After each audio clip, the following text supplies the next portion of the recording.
Hi, everybody. We're just checking the attendance of our committee members here, and then we'll go ahead and get started with the meeting in just a moment.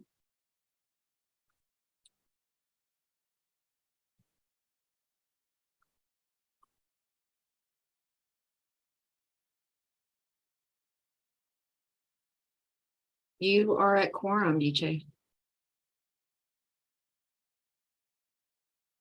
That is what I'm counting as well. Thank you. Great. Thanks, Risa. To folks on the committee, saw David come in as well. We are just above quorum here, so just want to make sure that to committee members, hopefully it'll be an efficient meeting this evening, but we really do need pretty much each and every committee member in attendance tonight to take any votes this evening. So just want to flag that that we are just a quorum right now. So my many thanks to everyone for being here, and to our three members of the public who are in attendance this evening. You are at the December cycle meeting of the Transportation and Environment Committee of Manhattan Community Board 5, and I'm the chair of the committee, EJ Kalafarsky. So we'll go ahead and get the meeting started right now. We're going to have one item on our agenda this evening, an application for a proposed bus stop location on 7th Avenue between 53rd and 54th Street.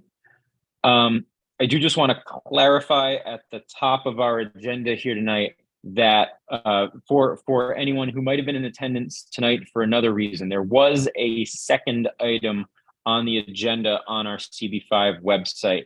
However, that got added to our agenda essentially due to a planning error.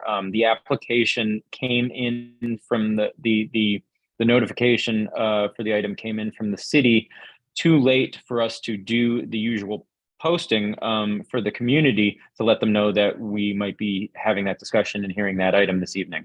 Obviously, we don't want to hear any item in secret or without giving the community the opportunity to make sure that they come out, hear about it, and speak to it as desired. So we informed the folks from the city that they would have to come back in a subsequent meeting to talk about that item. So this evening we'll only be hearing one agenda item, the bus application. And without further ado, we will jump right into that item. The way this is going to work is that after a short introduction from a member of our committee who did diligence on the application, we'll give the applicant themselves the opportunity to discuss the application and provide any information they'd like to provide.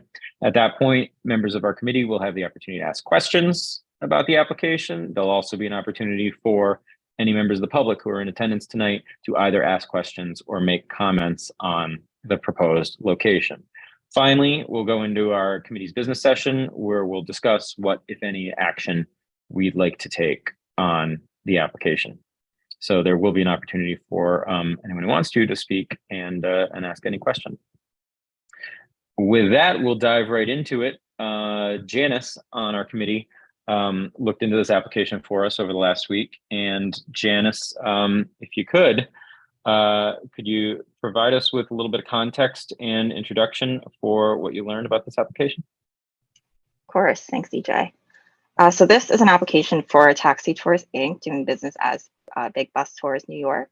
So they are a sightseeing bus company that currently operates a fleet of double-decker buses. So these are the ones where people hop on and off at various points throughout the city. They are requesting a stop on 7th Avenue between West 59th, which is the border of Central Park, and the final stop and their loop at West 48th.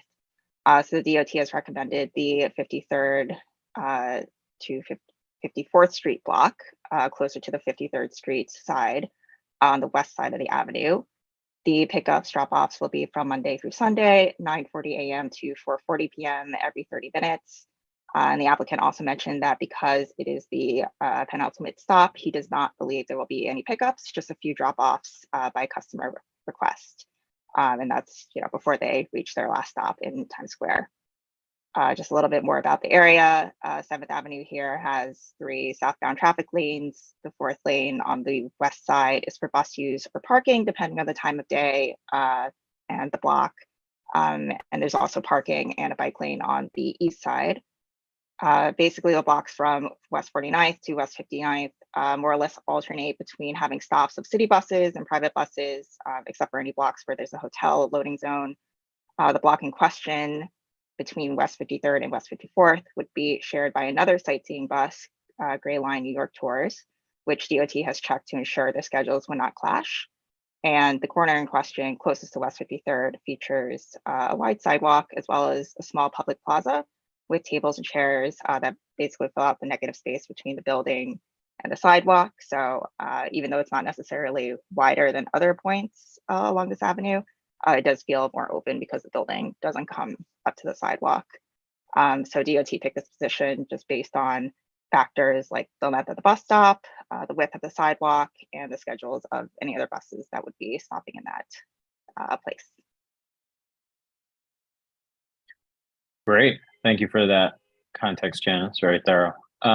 Do we have someone from the applicant company here today? Charles? Yes, good evening. Good evening, everyone. Thank you very much for your time. Thank you, Janice, for this very complete presentation.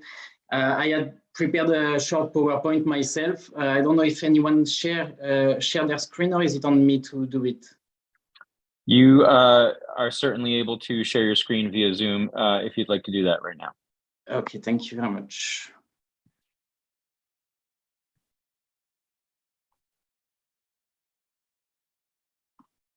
We can see your screen. Okay, great. So, I mean, Janice did a wonderful job, so I'm going to be much shorter than anticipated. But again, thank you for your time. We are the largest operator of double-decker buses in the country, but also in the world. We operate in 24 cities currently, soon 25. Our mission very shortly is to provide the best introduction to our visitors, regardless that if they would be international through our multi-language or domestic. We have currently a stop on 56 and 7 and another stop on 48 and 7. So this stop will be right in the middle. We are projecting an average of every 30 minutes due to this stop to being the last stop in our loop. We are not anticipating all passenger to deboard there. This stop is shared with Gray Line, as you mentioned, but Gray Line is not in operation since COVID, so we are really not anticipating any kind of issue in the usage of the stop. This is a brief history. Again, I'm not going to go through it, but maybe the most important for you is the right side. We are an industry that's heavily regulated by DOT, by DCWP, sorry, not DCA, DEP as well. We observe obviously the 19A program. We also have a very tight internal program, insurance monitoring, both with camera and also through sensors inside the vehicle, monitoring the driving of our drivers and alerting us in real time of any issue while on the road. We are also unionized by TW, so is MTA. So we observe obviously a very strict employment contract. In terms of recognition, we are the #1 rated in this city. 4 out of 5 on TripAdvisor. We have received the Concierge Choice Award several times pre-COVID, and we are also very proud to be the new partner for the Rockets at Radio City. Briefly again, this is our basic brochure. You can see our price range. We have not increased since COVID. We have reduced the number of loops to focus only where we can operate with enough passenger, I will say. So we no longer have the Brooklyn or Harlem loop, Bronx, nothing like that, just uptown and downtown. Again, this stop will be on the red loop, just before stop #1, right after stop number 10. Briefly again, I just want to remind everybody that buses are the best and most efficient way to transport people, especially in this city that's that's severely congested. I'm a firm advocate of the efficiency that buses represent. And sometimes our perceived impact within the street equity is, I will say, unfair related to the amount of people that we carry. And again, we are very proud to be the new partner of Radio City The Rockets for the next 5 years. Thank you again for your time, and I will be happy to answer any question you may have. Thank you, Charles. And thank you for preparing that presentation. That was very, very nice to have visuals and some text to follow along. So thank you. Thank you very much for that. I'm just going to ask 1 or 2 questions for clarification. And then, of course, as I said, I'll open things up to any members of the committee who have any questions as well.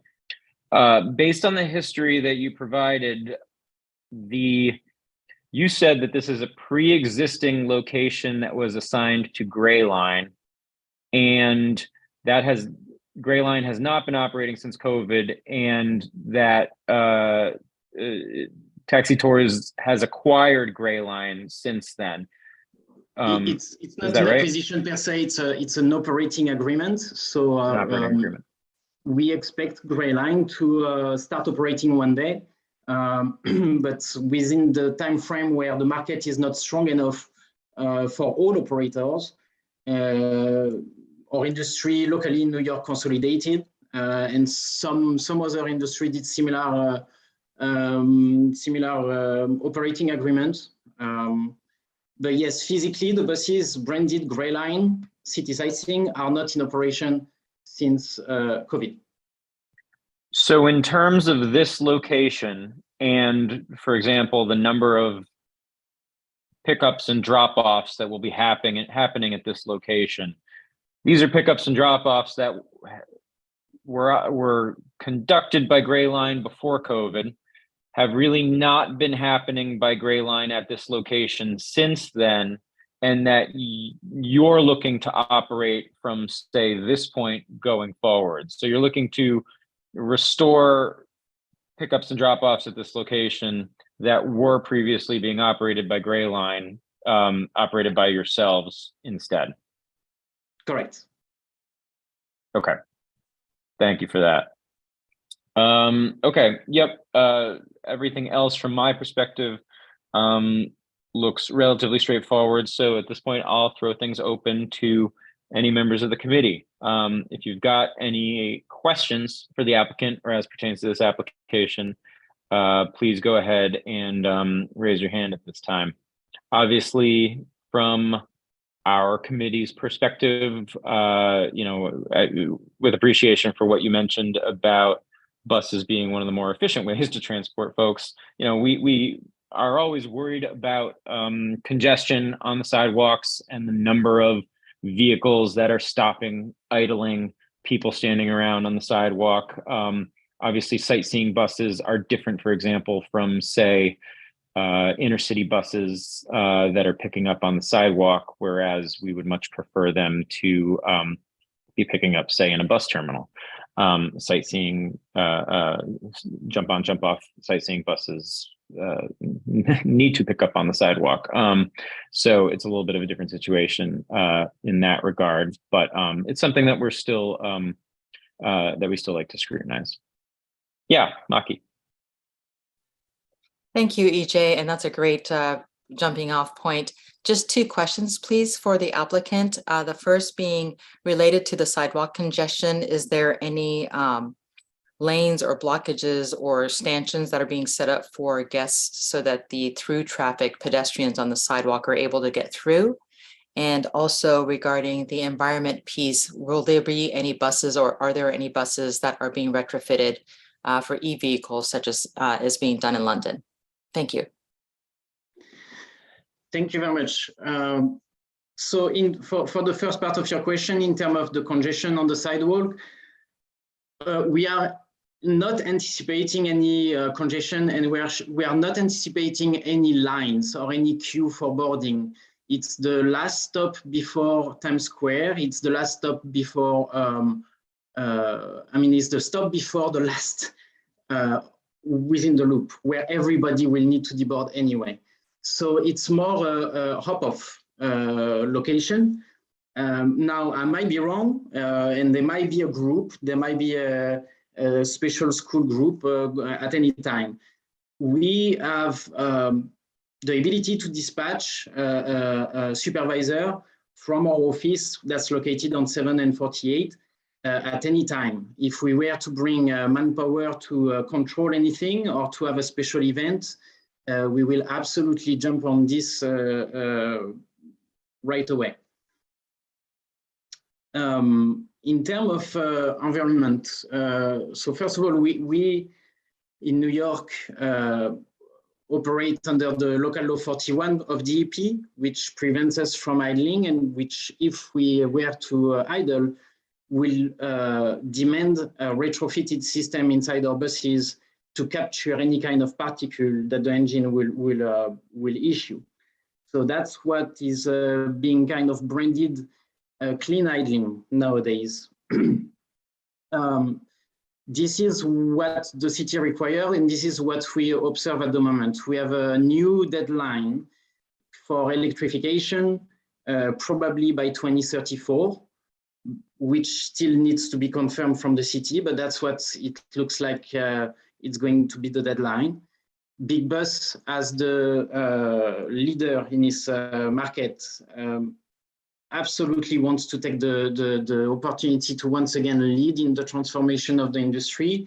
As you mentioned, we started Big Bus London. Big Bus Paris as well is being electrified within the next 6 months. The next one in the line of our group, if I may share that secret, is probably New York, simply because of the size of the market that it represents for us internally. So I'm very optimistic that we will beat that deadline by many years. But I cannot commit right now as of when I will receive my first vehicle. There is one thing that we have done internally, is that we took it upon ourselves to retrofit another system. It's like an engine shutter. It basically cut off the engine after at 3 minutes of inactivity. So that's something that I'm also in contact with DEP, because they are interested to come and look at it. So we are pretty tight on idling. We have not been always. I will say that we have learned from our mistake, and definitely is a top priority in the post-COVID world. Thanks for the question, Maki, and thanks, Charles, for the response. Next up is David. I saw in one of the slides that you're running roughly half the number of buses that you had prior to COVID. And I'm just wondering, you know, over what kind of time frame do you think you would get back, or if you would get back to your previous number? And does that mean greater frequency at this stop? Does it mean additional routes elsewhere in the city, or a combination? Thank you very much. So I will say that there is, we are running half the fleet, but we are also running it in a much more efficient way than pre-COVID. We have reduced the number of miles along the route. We have changed our operational plan on several aspects, and the result is a net gain in the amount of fleet I need to deploy. We need to deploy every day for the same amount of passenger. That's quite significant. So that is I will say an internal capacity management. Yes, if we were to recover 100% of our market, first of all, I will expect Gray Line to come back. And I will also expect my product to redevelop the same way it was pre-COVID. We were used to spread tourists across almost the 5 boroughs, and spread the economic impact of those big spenders. So that will be our first step. Yes, to spread the capacity and to spread the flow of tourists. The night tour, for example, it was a big product before, and we have not been able to restart it as of today. That will be another option. In terms of frequency, yes, we can engage more buses and therefore reduce the frequency. I need to observe the schedule that DOT provided, so there is like a threshold that DOT provide, that maximum capacity of the stop. If we reach this kind of level, then I simply either skip the stop. Again, my next stop is at 48 and 7. Either we'll have to be creative, but yes, at this time, I don't know, not sure. Okay, thanks, David. Thanks, Charles. Any other questions from any members of the committee?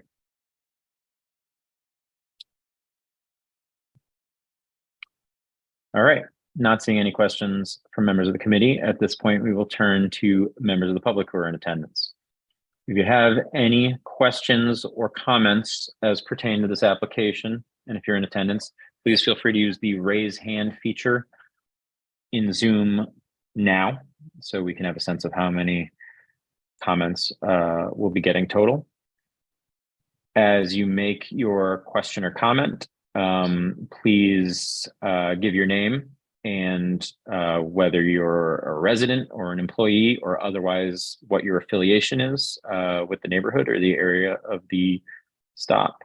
And if you could try to keep your question or comment to 2 minutes so we can keep moving, we'll make sure to try and address all of them. We will start with Russell Schachter. Russell, you have the ability to unmute now. Please go ahead and let us know your affiliation with the neighborhood, and let us know your comment or question. Thank you guys very much. My name is Russell Schachter. I am one of the board members of 200 West 54th Street. So the bus stop is right in front of our building. So obviously our tenants are probably the most affected by this. And our concern is, I'm sure the big bus line does everything within their power to be good business partners, and they're running their business very well. Quite honestly, that's not really the concern of everyone here in the building. The biggest concern is that there's going to be yet another bus stopping in front of our building. I didn't take a picture of the curbside of our street. I probably should have, but there's the Roxy Delicatessen that juts out into the sidewalk at that spot. It used to be a bar before COVID, and now it was taken over by a delicatessen. So the one street that's the most narrow, probably from Columbus all the way down to 47th Street, is our one block, because the restaurant has that greenhouse that juts into the sidewalk. So it does cause a bottleneck on our street. In addition, when they put in Shake Shack, then that common area became very crowded. So we have a constant issue with the amount of noise and the amount of people that are in the courtyard there in front of Shake Shack. It's probably one of the busiest corners on the whole strip of 7th Avenue, right where the bus is going to load and unload. The other concern is, and I say this very much as a macro level, Charles, I'm not pointing a finger at you, but what's happened over the last few years, and we've come in front of CB Board 5 with other issues, one of them being the Shake Shack, and the businesses agree to operate their business in a certain way. But then they operate and they don't follow those rules. And there's very little way for us to enforce them at that point. Once they've been given the opportunity to do it, if they're not being a good partner or a good neighbor, we have no way to stop it. And again, I'm only using the Shake Shack as an example, but there's no one to complain to because our hands are tied at that point. The police can't do anything. The DOT doesn't do anything. The parking department doesn't do anything. And we're left to deal with the situation. And so what I would say is today they're saying that they're only operating between whatever 9:30 and 4:45, and there's only a few people that are getting off the bus. But if their schedule changes, if they decide to go to a longer, if they start running buses in the evenings, there's no way to stop. I don't know if there's a way to enforce it. So far, there hasn't been when it comes to other businesses. So with all due respect, I would appreciate if we can move the bus stop somewhere else. I'm not saying that it's not worth it. It's not a great tourist attraction, all those things. It's just not a good bus stop in front of our building. So I think that's the quickest. I can, if there's any other questions regarding what's going on in front of our building, then I'm happy to give them. But all of the tenants, we actually had a board meeting this afternoon, and everyone was very much against having the bus stop in front of our building. Okay. Thank you for the comment, Russell. I just have one follow-up question. Do you or does anyone from your building have recollection of when this bus stop was being operated by Gray Line at this location before COVID? Were the type of, obviously it was not quite the same situation because you didn't have the restaurant sheds in the street, and there was more, I'm presuming more travel lanes. Do you have recollection of when the bus stop was operated at this area? Did it cause problems at that time? So I'm looking on Google now, and it says that there's another tour company called On Board New York Tours, and their business is located on that corner. It says temporarily closed, so I don't know if it's the same tour line or if it's yet a third tour line. I can remember that there were a lot of buses stopping there, and quite honestly, there still are double-decker buses that stop on that corner. Whether people get out or not, I couldn't tell you. But there can be a lot of traffic right on that corner because the traffic to make a right-hand turn onto 53rd Street gets backed up on that corner sometimes, and it can become a very congested corner. So I don't know I don't remember what color the bus was or what was going on there. But from time to time, there's a very bad congestion problem right on that corner when people are making the right-hand turn. And so that actually reminds me from one other question. If they get approval now and the other bus line starts running and maybe there's a third bus line, can they just start whenever they want? So now we potentially run the risk of having 3 bus lines stopping at that same spot. I'm gonna kick that question to Charles and maybe Janice, who has done some diligence here, because I think that's worth getting an answer to. Number one, Charles, if this permit is granted, does it negate the existing Gray Line permit, or would Gray Line be able to perhaps start operating at the stop again on the same days and at the same time that you are now operating at the stop? So the stops, they are, I will say, licensed by ICBPS, which is a unit of DOT, which scrutinize on a daily basis our operation. We have literally almost daily monitoring from this DOT agency. I don't know who at DOT you contacted, but I will be happy to share with you the people you need to contact if we do not oblige to the schedule they provide. Because the schedule they provide is a study by their road engineer of the capacity of the stop.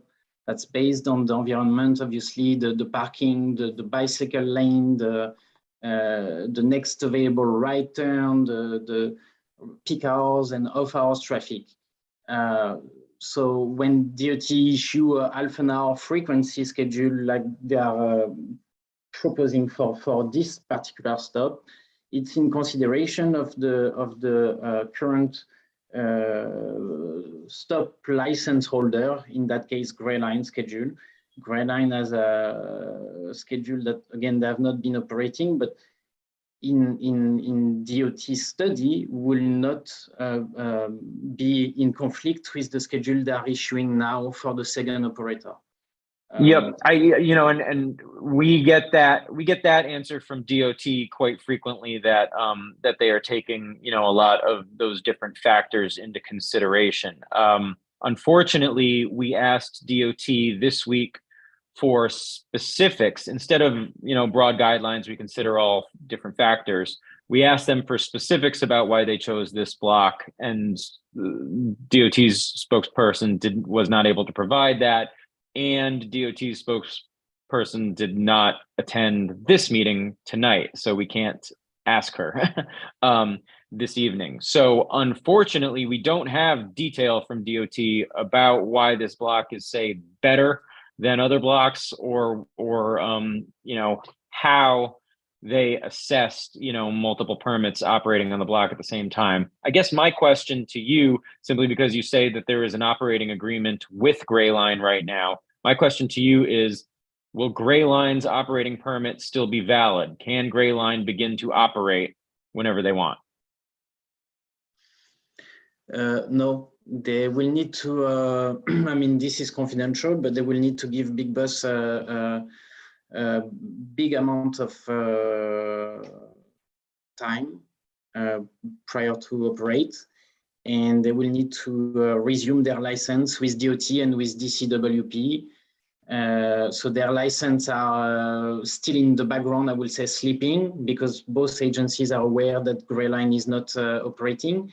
But to my understanding, and I cannot really speak on behalf of neither agency or this other entity, other company, Gray Line will be subject to all requirements of inspection and due diligence prior to operating. So, I mean, we're talking in years before they can operate.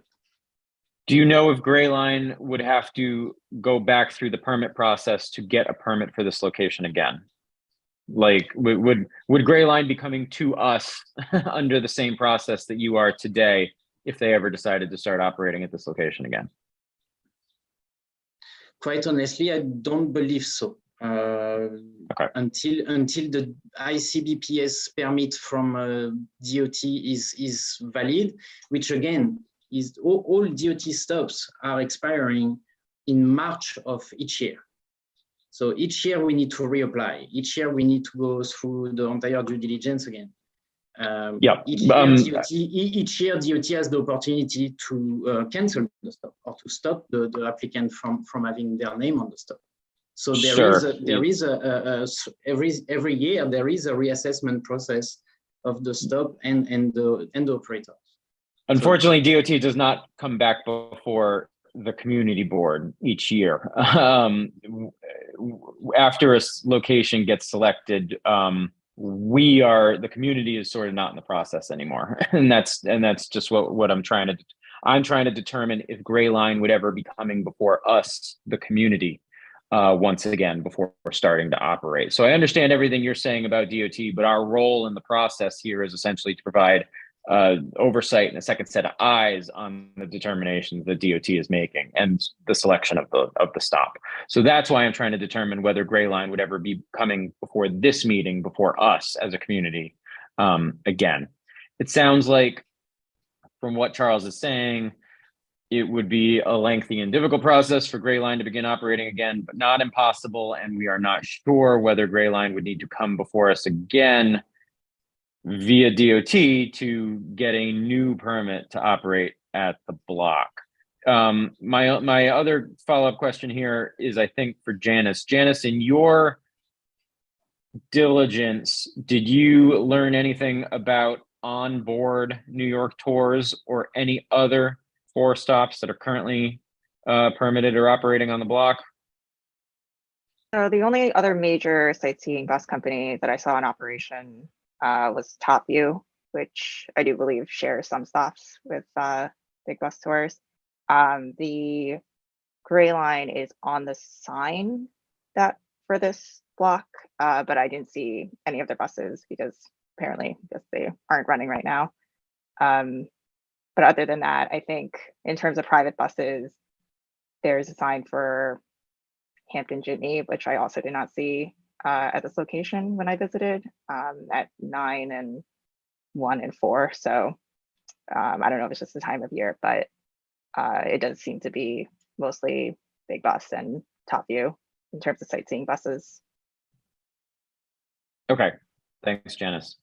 Yeah, Russell, thank you for the comment and the recommendation. Obviously, we'll have to decide as a committee what action to take here. And you know, I repeat this frequently, but for everyone's context here, DOT comes to us, brings these applications to the community board as a matter of process, but DOT does not need to listen to us. And frankly, they have also said in the past that they believe they are legally required to approve these applications. The question becomes what location they're approving and what location they have recommended to us. So from our perspective, if we outright say that we don't like a location, they don't need to listen to us. We sort of need to recommend a better location to have any effect on the process here at all. So I just want to set that stage, you know, once again, for what our precedent is and really what our only options are for affecting DOT's process here. So Russell, thank you for the information that you provided and for the recommendation. And obviously we'll hear from other members of the public here as well, and then decide, you know, what, if anything, to do here. Next up, for members of the public is Susan Waxler. Susan, you can unmute and Hello. And hi, go ahead with your question or comment. Okay, well, I actually had photos I want to share. I just want to introduce myself. My name is Susan Waxler, and I live at 200 West 54th Street. And I am unfortunately on the second floor, right above where the bus stop would be. And I bought in 2004. We live in an incredible community building, and the buses have been literally the bane of my existence. They idle. They do not respect at all the non-idle law. Gray Line in particular does not have the automatic shut off. I have gone to the community meetings within our police force to ask to enforce the idle law. When I'm in the meetings, they say, of course they will. When I call them, it never happens. I've spoken to dispatchers frequently, especially during the holiday season, requesting that they call their drivers. And I'm talking about all buses in general, not the MTA, obviously, you know, the bus companies, not the MTA buses, have requested, you know, that they shut off. This has been an ongoing occurrence for me for I've been here almost 20 years. I think I've been fighting this for about 15. Is there a way I can share photos? Because I have lots of photos of this bus company parked at the MTA bus stops over the past week. We have an M7 bus stop on 54th towards 55th Street that I can share a photo with you that actually blocks the MTA bus from being able to safely let passengers off the bus. And in the same vein, we have on 53rd between 54th is the I believe did I say that? It's either the M7 or the M20. The buses, these tour buses park at the MTA bus stop and don't allow the MTA buses to properly dispatch people safely. The other day, I watched a person with a walker have to walk from an active bus lane, from an active lane in front of the tour bus. This happens all the time. It's also used as a parking space. And if you allow me to share photos, I'm happy to share them with the board. I can show you. Susan, do you have the photos on your computer? If we time box it, we can allow you to share your screen for, you know, a minute or two to show us the photos. Yes, I do. can Susan be promoted to panelist? Yeah, give us 1 second. Sure, thanks. Do Again, I Susan, join as panelist? we're going to Yes. promote you to panelist, and then you'll be able to Okay. share your screen via Zoom. Again, I'm going to ask that we try to time box this and show them briefly so that we can move into our discussion about them. But at this point, you're a panelist, and you should be able to share your screen.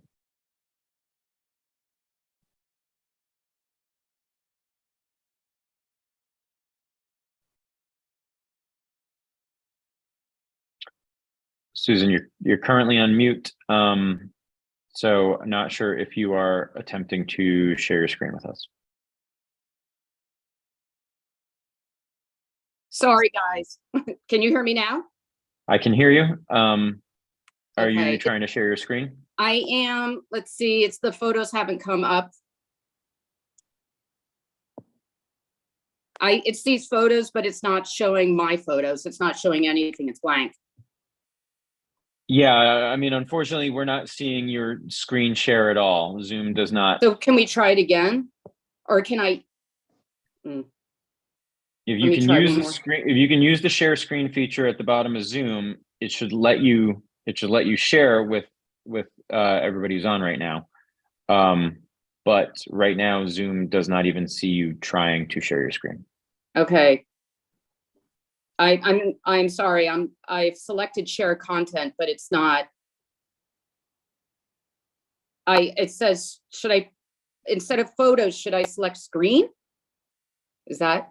To be honest, I'm not familiar with Okay. any of those options. There's a green share screen button at the bottom That of is selected. Zoom.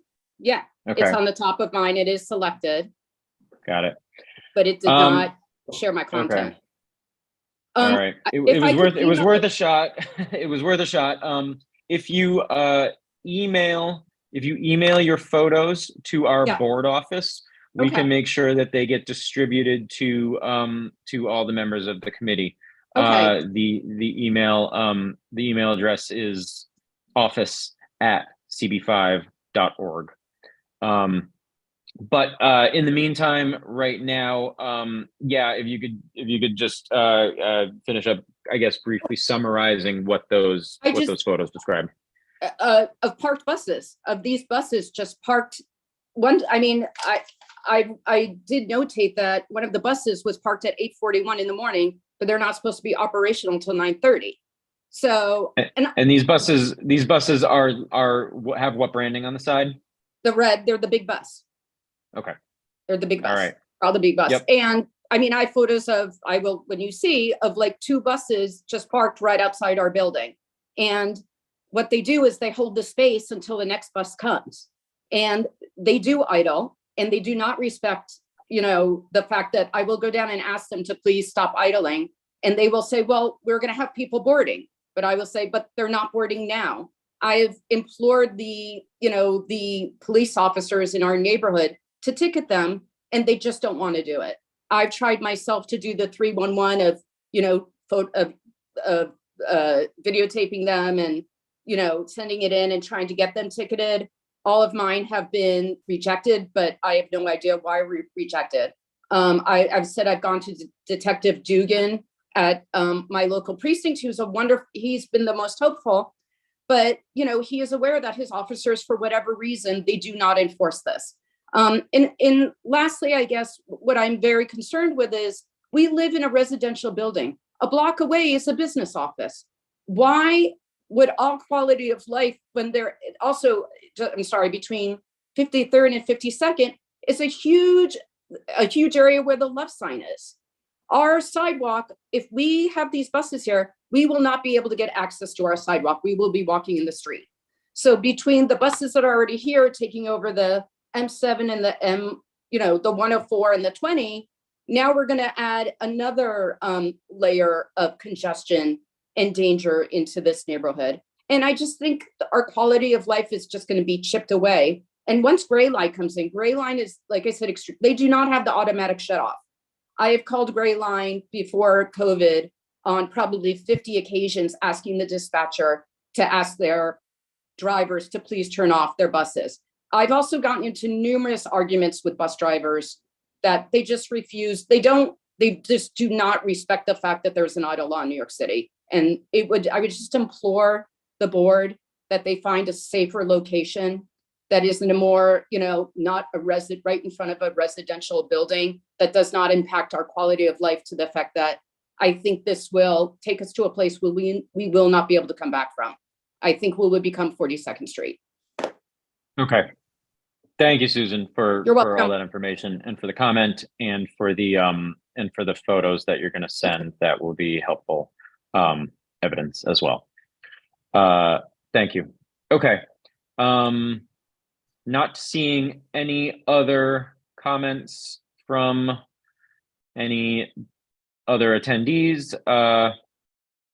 We will go into our business session here. I guess right before we go into our business session, I just want to check with you, Charles, one more time. Do you have any response to some of the things that we heard, such as big buses, say being there, long before 9:40 in the morning, and idling for extended periods of time? First, I would like to say thank you for all the comments. We can certainly make sure that you get these photos as well, if that'll be helpful. Yes, I will definitely investigate the morning, the 8 a.m. claim. I mean, a lot of what was said was, as you mentioned yourself, was pre-COVID. I mean, I was not even in operation anywhere near that block at that time. A lot of what was said about my company does not belong to my company. It's a very dark picture of our impact on the sidewalk, very dark picture of pretty much everything we represent. But I respect the comments. Like I always say to my team, our job here is to be a good citizen, a good corporate citizen, while serving our customer. But I've always said that operating in New York will be harder than any of our other cities because of that reason. Again, I'm more than happy to share the emails of the people that I correspond with on a daily basis in order to make sure that I operate in as close as possible to all the agencies regulating our industry. Yep. No, I appreciate that. The only answer I can. Sure. Yep. I guess I was curious if you had any particular information about to respond to the notice of particular buses operating on this stop. Obviously, we're going to go into our business session right now. During our business session, only members of the committee will speak amongst ourselves, discuss the application, and decide what, if any, action to take this evening. Obviously, a lot has also been said, and we are on record, repeatedly calling for better enforcement from NYPD of street use laws, asking for better enforcement and education of operators by DOT. But primarily, the action to us this evening is to take a position. As I said, the agency we have as a board this evening is to take a position on this as an appropriate location. So that will be the focus of any action that we will take in response to this application here tonight. Just to kick off the discussion within the committee, once again, it's incredibly disappointing. DOT is not here, but I'll say it because we're being recorded and this will go on YouTube. And we just need to keep saying it over and over. It's extremely disappointing that DOT, A, isn't here, didn't send, a substitute representative, and B, that they were unable to provide any specific detail about why they chose this block, for example, as opposed to any of the blocks from, it sounds like, 48th to 59th Street, that the applicant themselves were open to, being assigned. So we have no knowledge of why DOT in particular thought that this particular block between 53rd and 54th Street was the quote unquote best block in their estimation. We know they take a lot of factors into account, like congestion and streetscape and other things, but we don't know why exactly they landed on this block. So we're operating a little bit in the dark here. It certainly sounds like, and we've got a little bit of our own precedent that we can work with here. We like blocks where, operators in good standing have operated in the past. We like when, for example, it's not new. This application has a couple of good things going for it in that it was a stop in the past, and that it does not sound like it would have very many, if any, hiccups and would be mostly drop-offs. On the other hand, I think we're hearing from members of the community that this is a residential block, and that there's a long history of problems with not just sightseeing buses, but other buses causing a lot of congestion. We also now have the restaurant shed in the street adding to congestion. So sounds like there are a number of new concerns with this particular location that we need to take into account here. The term bane of my existence was used, I will note. So, that being the case, it sounds like we may, as we have, just to reiterate precedent, we have in the past either recommended alternative location. The applicant has, generously pointed out, and Janice's diligence pointed out, that the applicant was open to a number being located, the stop being located in a number of different blocks between 48 and 59. So it sounds like the applicant would be okay with alternative locations. We have in the past suggested specific alternative locations if we know or think we know of a better block. And we have in the past simply said, this location is terrible and we're going to recommend, denial of this location, but we're not in denial of the applicant as an operator. We're simply suggesting that DOT choose a different location. Which of course would be easier if DOT had told us their rationale, but in lieu of that, we can perhaps take a position that says there are 10 other blocks in the stretch the applicant would have been open to. We recommend you find another one of those, perhaps that meets certain criteria, such as being primarily a commercial block. So I wanted to reiterate what we've done in the past and what some of our options are there. At this point, I would love to hear comments from members of the committee. Please go ahead and use the raise hand feature, as Joel has. Joel, go ahead. Thanks, EJ. I think to your last point, to suggest another block, the block to the south of 53rd Street on the same side of the street, the west side of 7th Avenue, to me, I walk that block a lot, I walk that neighborhood a lot, seems to me the perfect block. It's already got a jitney stop, a Hampton jitney stop, which is used more in the summer, but I don't think it's used much at all the rest of the year. It's the sidewalk is doubly wide, more than double wide, because the building is set back and there are no, there's one little, like a bodega kind of deli, but there's a Chase Bank, and the Chase doesn't have tables out on the sidewalk. It's not congested there. I mean, it's congested for normal Times Square, just north of Times Square foot traffic, but it's a double wide sidewalk. I think that's what I would suggest. That's actually what I thought when they said 53rd Street on the application. I thought that's the block they were looking at. That's my suggestion. Thanks, Joel. That is a very constructive suggestion. Even though we're in business session, the chair can recognize other people to speak. And at this point, I'd like to ask Charles, would that block work just as well? Yes, it was an alternate location that we proposed to DOT. Hampton Jitney is using the stop only at 4 p.m. So it's only a once a day usage. We will be more than open to be allowed to use this block instead. Okay. Well, thank you for specifying that. That's really helpful. And I would presume that to be much preferable to the to the residents at 200 West 54th.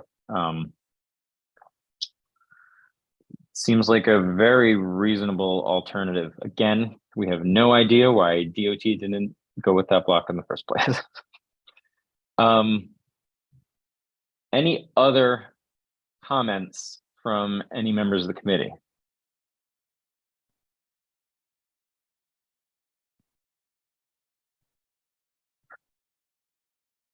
Okay, well, trying to bring us in for a landing here. It sounded like we heard a lot of problems with the DOT's proposed location between 53rd and 54th, but it sounds, and at this point, because I remember a particular comment from Susan, I'm wondering if we can give Susan the ability to speak one more time. Susan, when you proposed a different block, was the block to the south the specific one that you were talking about as well, as a commercial block?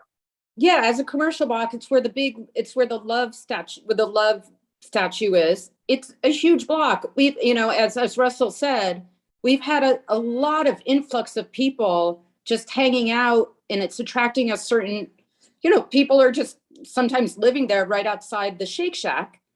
So that's a very congested area already. A block, yes, if you just cross the street is where the love sign is, where the love is, across from the Sheridan. And that is a very wide space. And it's a business. It's not a residential building. So if DOT placed this stop between 52nd and 53rd, that would be a lot better. It would be a lot better. My big concern, though, is Gray Line. Gray Line has been very difficult to deal with, pre-COVID. So I can't imagine their attitude's going to change about idling. Yep. And we can they just don't respect it. So yeah, we can certainly mention that in our resolution in the letter that we're going to send to DOT. Unfortunately, as we heard tonight, we're not actually weighing in on Gray Line. We're weighing in on this particular application by Big Bus. But we can certainly mention it, and we share your frustration at lack of enforcement over many different moving and parking and standing violations throughout the district. I'm sorry, Susan. Unless it's germane to this particular application, we're in our business session, and we can't really go off topic. There is an opportunity at the end of the meeting for to bring up the new business. Okay, so members of the committee, it sounds like we might have ourselves come up with a solution that we're wondering why DOT didn't come up with anyway, and that it would be amenable to the residents who are in attendance tonight and the applicant. Maki. Thanks, EJ. Just wanted to make a point that there may be folks on that particular block who have not had the opportunity to weigh in. So if there's a way to make the statement within the resolution to either open it up for further comment or to offer that as an alternative for further investigation, I think that might be appropriate. Yeah, at best, what we can do is, recommend that DOT reject this spot, not the applicant, but the spot, and recommend that they strongly consider this other location. It doesn't mean that DOT should replace their own diligence with, what we're saying to them. They should certainly be engaging the block as well. But, within the parameters of the criteria that we like to use as precedent, that being a commercial block, at least there would not be any residents whose, living and, and sleep schedules and whatnot would be their lifestyles would be dramatically affected by it being placed on that block. So playing the percentages, we would recommend that DOT strongly consider this alternative block. Any other thoughts or comments from members of the committee? But otherwise, it seems like, and as the person most likely to write up this position as a resolution, Janice, let us know what you're thinking as well. Sure. No, I think that location makes sense. I think the Hampton Jitney is actually the one stop where, as I mentioned before, the stops or the blocks alternate between city stops and like city buses and public buses, private buses, excuse me. And Hampton Jitney is the one where it's on a block where the other city buses are. So I think if that is an amenable solution for everyone, then we should go ahead and recommend that to DOT. Okay, thanks very much, Janice. So to summarize, it sounds like we're saying that we got a lot of good detail from the applicant. They seem to be, in general, an operator in good repute. We've heard a lot of concerns with DOT's recommended location between 53rd and 54th Streets, including from residents at 200 West 54th. And that we recommend DOT reject this particular location, and we strongly recommend the DOT consider a different location within the stretch that the applicant applied for, particularly the one block to the south, which is a commercial block with a lot of operating commercial bus services already, and frankly, a lot more space. So if that sounds good to members of the committee, perhaps someone would like to make a motion.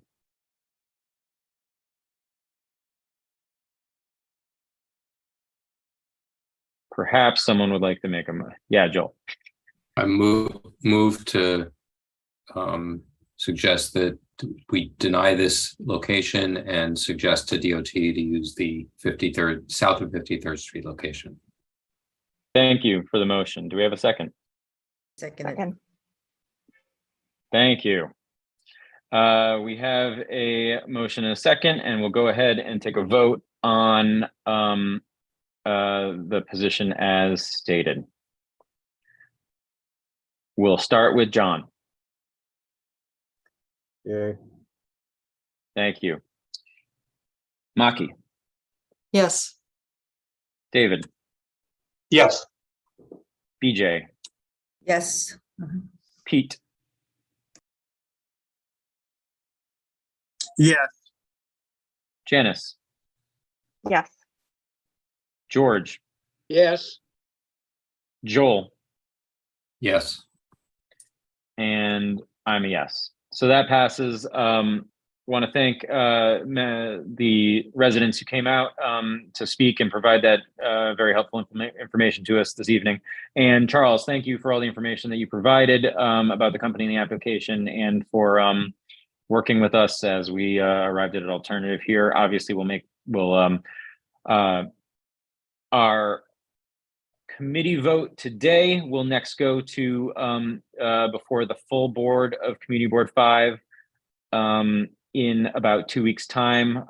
We can get you the exact date on the calendar, but I believe our full board meeting is taking place on Thursday, December 8th. So obviously this resolution will go before the full board at this time, but we'll pass this position along to DOT, and hopefully they'll take it under advisement in terms of finding a location that works really well for residents, the community, and you.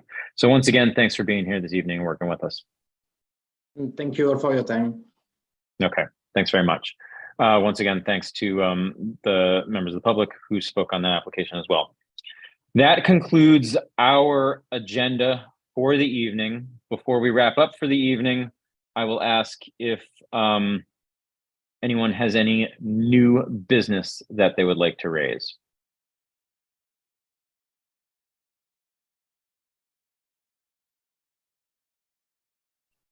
Not seeing anything. Does anyone have any old business they would like to raise?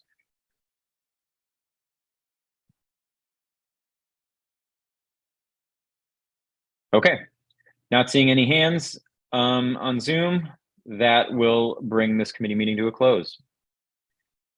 Thanks very much once again to everyone in attendance. As always, if you have any questions or material for that you feel like anyone on Community Board 5 should be aware of, please reach out to our board office via cb5.org or the email address office@cb5.org. Thanks to everyone. Please have a great evening.